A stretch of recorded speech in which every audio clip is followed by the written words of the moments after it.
Bonsoir, chers élèves de la 12e année collégiale. Aujourd'hui, on va voir une leçon des sciences de la vie et de la terre sous le titre Les volcans et leur relation avec la tectonique des plaques. Comme une introduction, on va commencer par observer la carte de la répartition mondiale des volcans.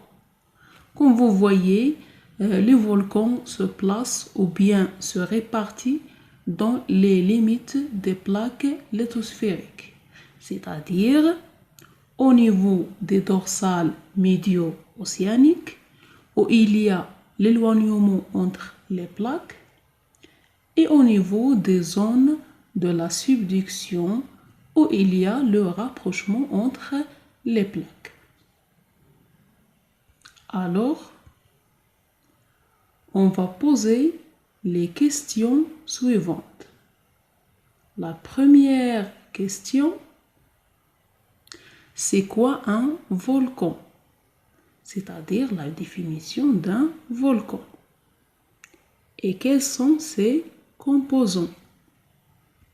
La deuxième question, quels sont les types d'éruptions volcaniques et aussi leurs caractéristiques? Et enfin, quelle est la relation entre les volcans et la tectonique des plaques?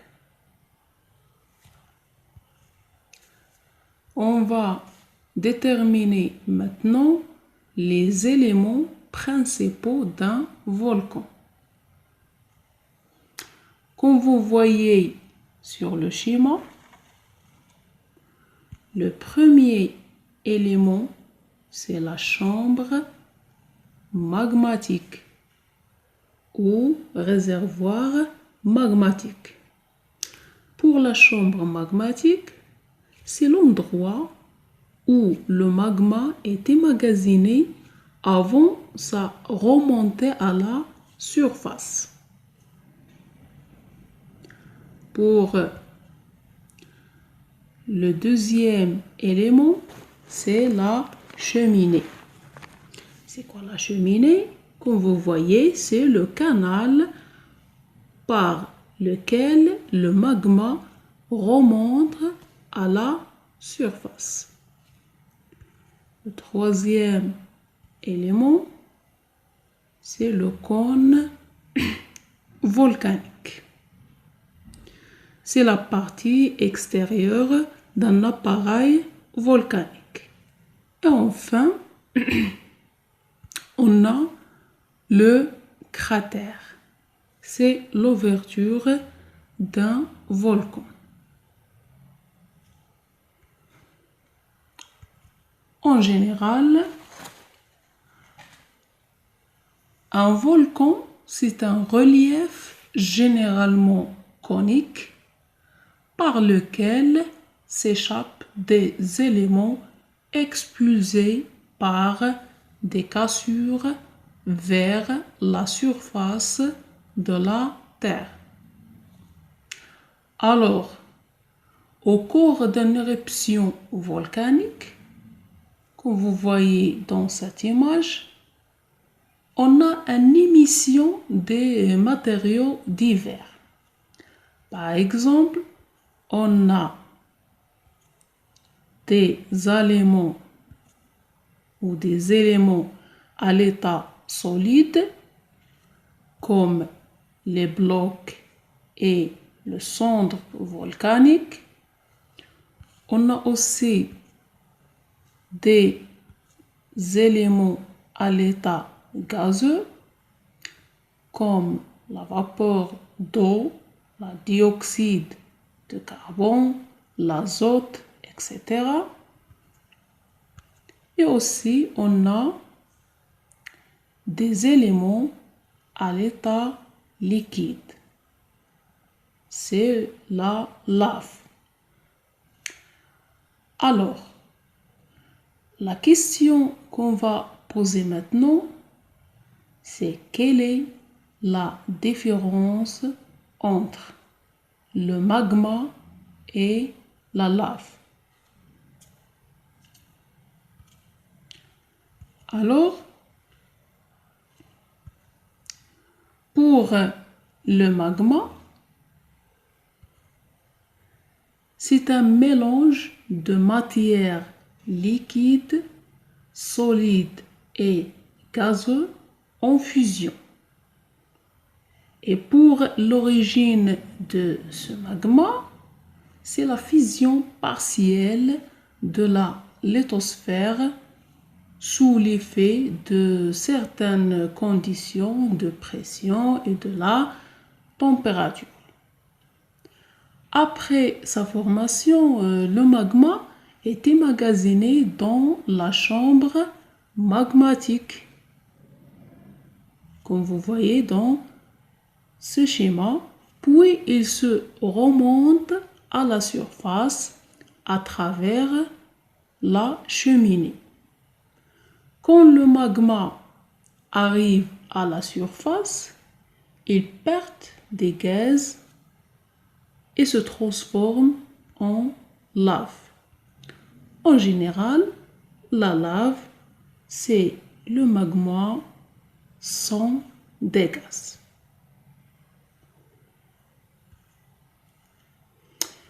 Donc, on passe maintenant pour déterminer les types d'éruptions volcaniques.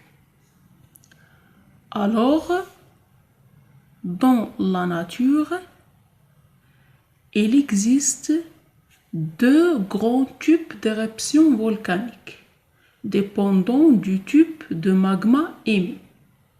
On a effusive, associée au volcan rouge, et explosive, associée au volcan gris. Les éruptions effusives sont les éruptions hawaïennes et stromboliennes, tandis que les explosives sont les volcaniennes, pélènes et pléniennes. Ces éruptions peuvent se dérouler en présence d'eau. Comme nous l'avons dit précédemment, il y a deux grands types d'éruptions volcaniques.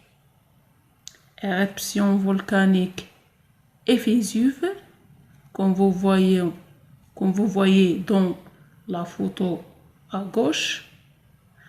Par exemple, la fournaise qui trouve dans les îles de la Réunion. Et on a l'éruption volcanique explosive, comme vous voyez dans la photo droite. Par exemple, le volcan de Sainte-Hélène à l'États-Unis. On va voir maintenant les caractéristiques d'éruptions volcaniques. On a déjà vu, il y a deux grands types d'éruptions volcaniques. Alors, on va les comparer sous forme d'un tableau. Le volcan effusive, c'est l'image à gauche, et le volcan explosif, l'image à droite. On va commencer par le pourcentage de silice. Alors, comme vous voyez, le taux de silice est plus important dans le type du volcan explosif, c'est 70%. Et pour le volcan effusive, c'est 50%. Alors, pour le type de lave, la lave est très fluide pour le volcan Vésuve, c'est-à-dire il n'est pas visqueuse. Alors, dans le deuxième type, c'est-à-dire le volcan explosif, la lave est très visqueuse. Alors pour la viscosité, on va prendre deux exemples, l'eau et le miel. Pour l'eau, est très fluide parce que il coule facilement. Mais à l'inverse de la fluidité, c'est la viscosité. Par exemple, le miel, il ne coule pas facilement parce qu'il est très visqueux.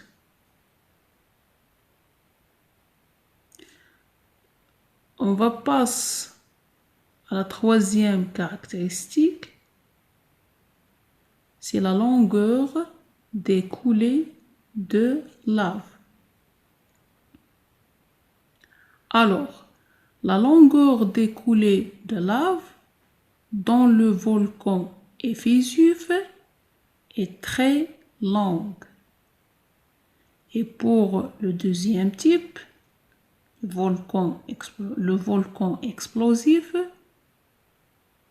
les coulées de lave sont très courtes.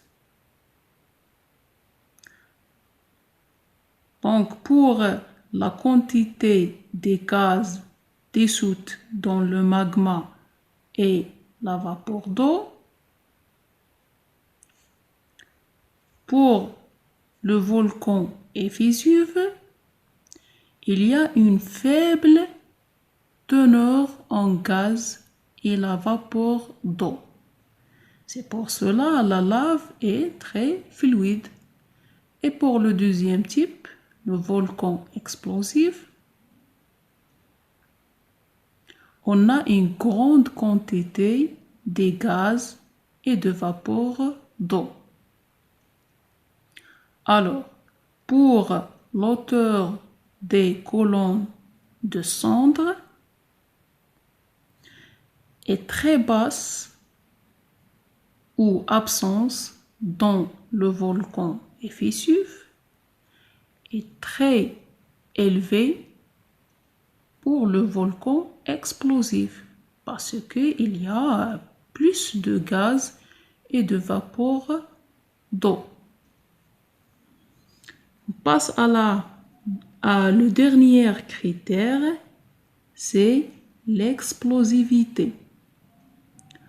Pour le volcan Vésuve, on a une faible quantité de gaz et de vapeur. C'est pour cela l'explosivité est très faible ou absente. Par contre, le volcan explosif, on a une grande quantité de gaz et de vapeur d'eau, donc l'explosivité est très forte et violente. Enfin, un exemple pour le volcan Vésuve, c'est la fournaise, et pour le volcan explosif, c'est la Sainte Hélène. On va voir une manipulation pour bien comprendre la dynamique des éruptions volcaniques Vésuve et explosive. Alors, pour la manipulation, on va préparer un mélange de 50 d'eau et 50 de miel, c'est-à-dire un mélange qui contient une demi-quantité d'eau et une demi-quantité de miel.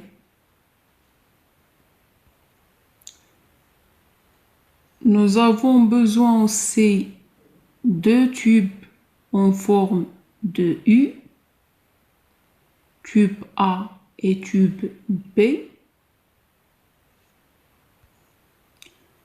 On va remplir le tube A avec le mélange préparé, c'est-à-dire l'eau plus le miel.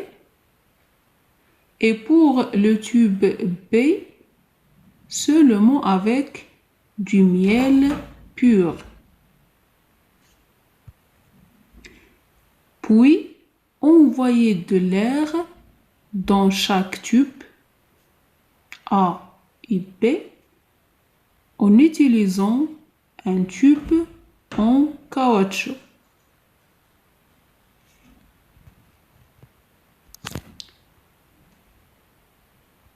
On va voir les résultats obtenus de cette manipulation sous forme d'un vidéo.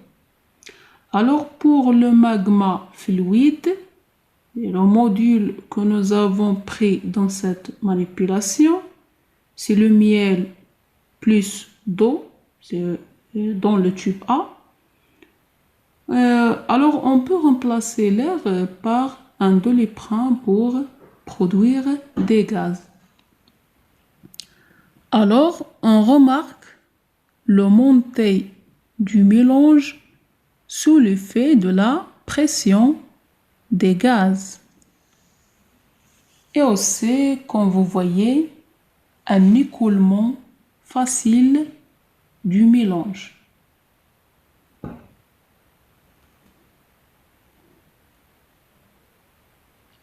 Et pour le magma visqueux, c'est le module dans le tube B, le miel pur.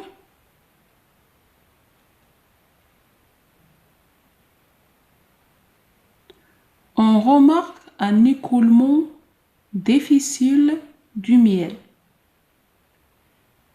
et des expulsions sous forme des blocs. Alors, les résultats obtenus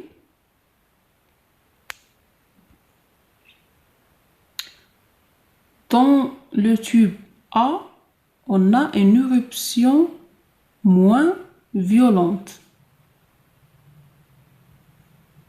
Et pour le tube B, on a une éruption violente. Or, pour l'interprétation, le tube A, au contact de l'eau et le gaz dégagé en petite quantité dans le tube, le mélange fluide, c'est le miel plus l'eau, s'échappe du tube et ruisselle le long du barreau, telle une éruption volcanique effusive. Et pour le tube B, au contact des gaz en forte quantité, le mélange visqueux est expulsé du tube, formant une aiguille ou dôme, telle une éruption volcanique explosive.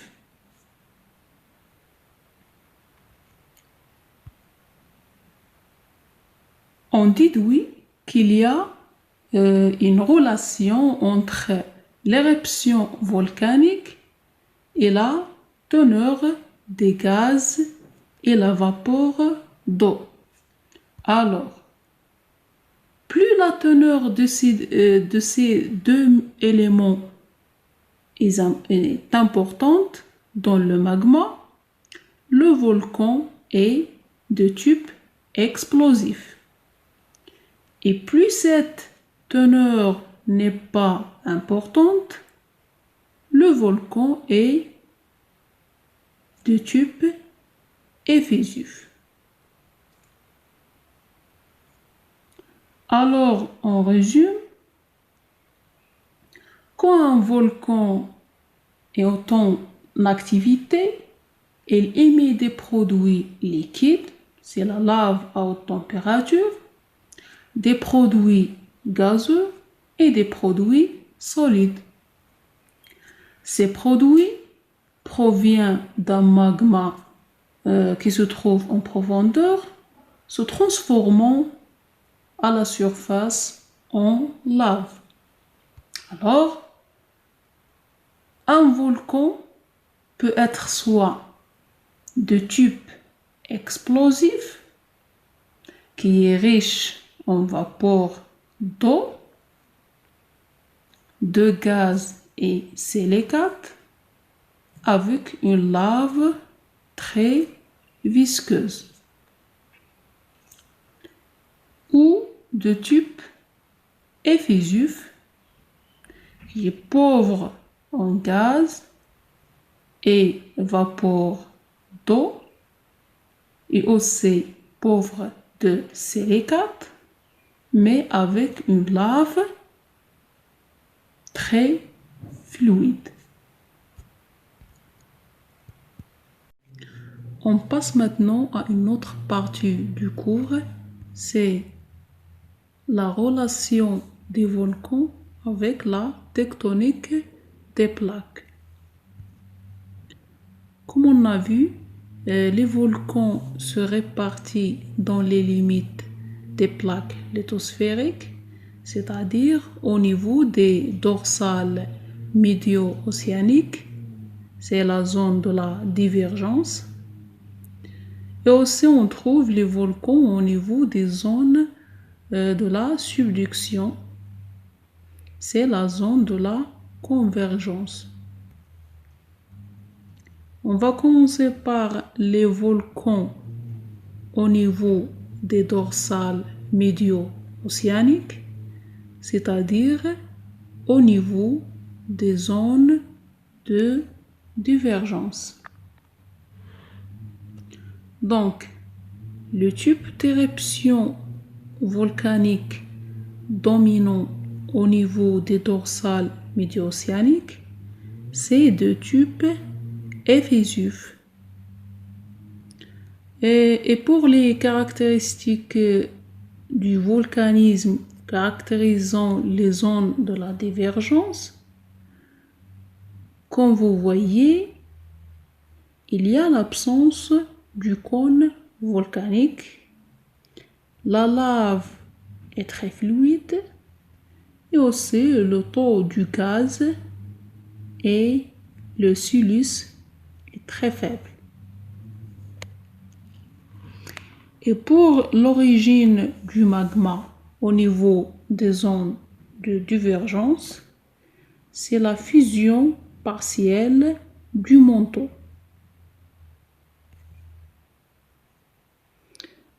On va passer au volcan au niveau des zones de la subduction. Comme vous voyez dans ces schémas, le type d'éruption volcanique dominant au niveau des zones de subduction, c'est de type explosif. Les caractéristiques du volcanisme caractérisant les zones de convergence, comme vous voyez, la présence de cônes et des cratères, et aussi la lave est très visqueuse et le taux de gaz très élevé, et aussi le taux de silice.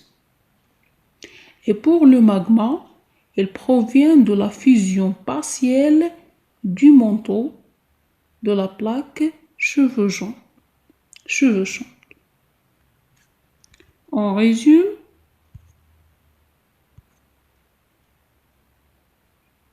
en général, un volcan, c'est un relief généralement conique par lequel s'échappent des roches en fusion mélangées avec d'autres éléments solides et gazeux issus de l'intérieur de la Terre. Ces éléments expulsés par des cassures vers la surface de la Terre. Et pour les éléments principaux du volcan, il est constitué de cônes volcaniques, donc Cône volcanique, c'est la partie extérieure d'un appareil volcanique. La cheminée, c'est le canal par lequel le magma remonte à la surface.